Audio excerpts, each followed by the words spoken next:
What's good, everybody? It's your boy, O'Shea Duke Jackson, back at it again with another episode of the Celebrity Junk. Today, I want to talk about, many African Americans who have repatriated to Tanzania, and many of them are leaving. I was checking out this channel called Journey Through a Kibalon. She's a sister out there.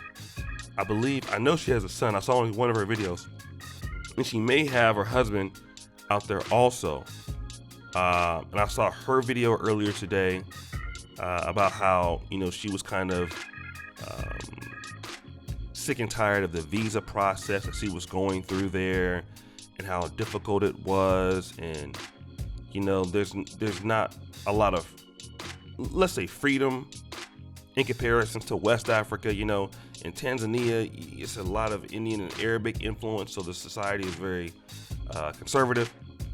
But the most compelling video for me was the one by a young lady by the name of Tiffany Banner. Now, Tiffany Banner is a YouTuber that I like, right? Especially, she doesn't just talk about issues that happens in Africa. She even has some videos I responded to that's on my other channel. And, she was really tough on, leaving America. I've seen her make videos of why she wasn't attending college. And, and she wanted to go to Tanzania to start over. But what she found out is that, going to Tanzania, it was very difficult for her to fit into the culture. She tried learning the language, people, not everyone obviously, but there are some people that if she was speaking English with an American friend, she would have issues. People would talk to her in a very demeaning way. Some of the men would grab her and sexualize her and things like that. She got attacked in a boat, car. So, as many good experiences that she was having, she was also having some bad ones.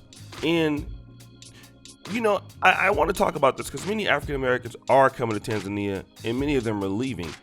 And one of the reasons I think a lot of African Americans came to Tanzania in the first place was because that was the only country that you could pretty much get into during COVID.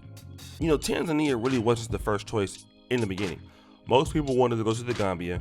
Most folks wanted to go to Ghana. And I actually believe, I've been to Tanzania before. I actually believe that would have been a better option. People keep telling me about West Africa. I haven't been yet, but I have been to Tanzania. And I do know that it's a very conservative society. It's people could speak all day in Swahili and not English. And then also, another thing is that there's a lot of emotional decision making in African Americans relocating to Tanzania. Not just Africa in general, but to Tanzania. Not Tanzania in general, but Africa as a whole. And the reality is, you just can't pick up and move someplace without a lot of infrastructure. You just can't. You're leaving a highly diversified economy like the United States, multifaceted, a skill set you can acquire, and then you're going to a place that you can't speak the language. You're going to a place you don't know anybody. And you're going to a place that you may or may not have the skills to fit in. And usually, 95% of the time, you don't. Okay? You don't. I knew that Uganda was a place that I wanted to settle in 2018. But I knew I couldn't do it all at once. I still haven't completed that journey. I'm close. But it took me 9 different times going to Uganda to acquire some friends that had skills, acquire, where we could live, acquire the community that we can get into, because Africa's a slow grind. Things don't happen overnight. It's not like America where, things are a little bit more transparent, or a lot more transparent. And then when you have this idea of, the white man is this and the white man is that, and I definitely understand that. Well, I'm going to go out here to Africa with my brothers and sisters. Let me just address that. I I hate to say this, but many Africans on the continent of Africa are not going to look at you the same way that you're looking at them. Okay? It just really what it is. You might be looking at them as your brothers and your sisters. And some could. Many will not. And the reason is that for you, you're a foreigner. You might think that that's mean, but let me just explain to you. If you're a Nigerian and you come from London and you were raised in London, but you come back to Nigeria, it doesn't matter that you can speak the local language. You have a British accent. Now you are not really, like, they're going to look at you with the side eye a little bit too. Price is going to go up for you too, for them too. Okay? Because you're not a local here on the ground. And that is an obstacle that is very difficult for some African Americans. It's difficult. Okay?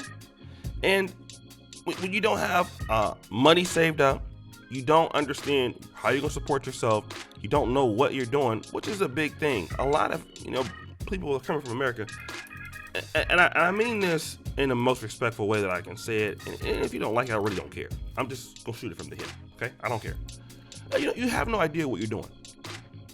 I think it's obvious because you see, a lot of the begging going on, a lot of the donations going on. Please help me. I mean, it's a big thing that happens over in the black space, especially in the Pan-African space. You get like a lot of people begging for money. Okay, support me. And then all of a sudden now you have YouTubers who have problems and it becomes a subscribers problem. I hate to say this, and I don't mean to step on anybody's toes, but it's not their problem. It's your problem.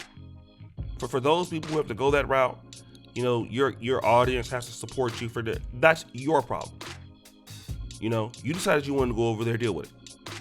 If you want to make money on YouTube, people want to support you on Super Chat or something like that, buy a donation, that's fine. But I see people actively begging people to support them, support their families, buy me an iPhone, stuff. And really what this equates to is people that have a low skill set for where they're going. They don't know what they're doing. And then they give you the money, you're going to end up broke anyway. Still. You'll still not end up having the money. So if they give it to you, you won't have it. And that's just the reality. You just can't move to Africa once, and that's it. You have to measure once, measure many times, and then cut. And I would say you better be careful when you cut. Africa nothing to play with. It'll eat you alive. Ghana, Gambia, Tanzania, Uganda, any place. And then, once these subscribers start going through things, they bring their problems with their subscribers. And the reality is, nobody's watching you for your problems. And I'm not saying this happens all the time, but it goes because it's a lack of preparation. So now subscribers have to bail you out and things like that. And that's really unfair to your audience, And this is what happens. You have a lot of scamming going on and all this other stuff. And then, I even saw the sister, she said that, she even got scammed by some of the local schools that were supposed to be promising the visa. So again, what we're talking about is a lack of preparation for facing some of these situations. And to be honest, that's what happens when you're not ready for something. And I'm not trying to talk about it as if I'm the end all be all, or I'm just so much better than everybody else. The reality is I've had to go to Uganda since 2017, and my project is still ongoing. Every month, it's something new. It continues. And many projects in Africa take 10 to 15 years to get off the ground. For local Africans, for Africans who left in London or to the States or to Canada, you're not gonna show up in one day and figure it out. You don't know the infrastructure. You don't have the infrastructure. You don't even have the skills to run the business. Don't even have the knowledge of it. So how successful can you be? You're not gonna do very well. So guys, what do you think? It's your boy, O'Shea Duke Jackson, back at it again with another episode of The Celebrity Jump. I really appreciate you for all that you do. Subscribe at the bell. Check out the first comment pinned to the top. And as you know, the buffoonery remains at an all-time high.